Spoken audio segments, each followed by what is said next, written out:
احادیث رسول صلی اللہ علیہ وسلم کے تحفے آپ اپنے بھائی محمد عاقل سے جدہ سے سماعت فرما رہے ہیں۔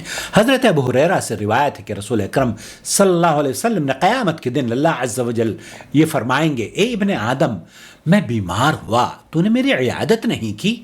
وہ شخص کہے گا کہ اے میرے رب، میں آپ کی عیادت کیسے کرتا، حالانکہ آپ تو رب العالمین ہیں۔ اللہ تعالیٰ فرمائیں گے، کیا تجھے معلوم نہیں کہ میرا فلاں بندہ بیمار تھا لیکن تو نے اس کی عیادت نہ کی؟ کیا تجھے نہیں معلوم کہ اگر تم اس کی عیادت کو کرتے تو مجھے اس کے پاس پاتے؟ اے ابن آدم، میں نے تجھ سے کھانا مانگا تو تم نے مجھے کھانا نہیں کھلایا۔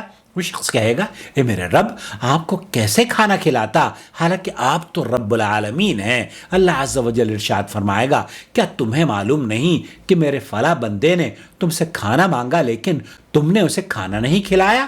کیا تم نہیں جانتے کہ اگر تم اس کو کھانا کھلاتے تو اس کا ثواب میرے پاس آتا، اور ثواب میرے پاس آتے؟ اے ابن آدم، میں نے تم سے پانی مانگا لیکن تم نے مجھے پانی نہیں پلایا۔ وہ شخص کہے گا، اے میرے رب، آپ کو کیسے پانی پلاتا، حالانکہ تو رب العالمین ہے۔ اللہ تعالیٰ فرمائیں گے کہ میرے فلاں بندے نے تم سے پانی مانگا لیکن تم نے اسے پانی نہیں پلایا، اگر تم اس کو پانی پلاتے تو اس کی جزا میرے پاس پاتے۔ تو جزا آپ جو بھی کھانا کھلاتے ہیں، جو بھی پانی پلاتے ہیں، اس کی جزا اللہ رب العالمین آپ کو عنایت فرما دیتے ہیں۔ اپنا بہت خیال رکھیں۔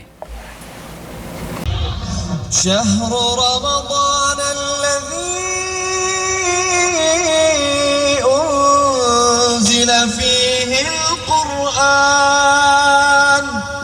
هدى للناس وبينات من الهدى والفرقان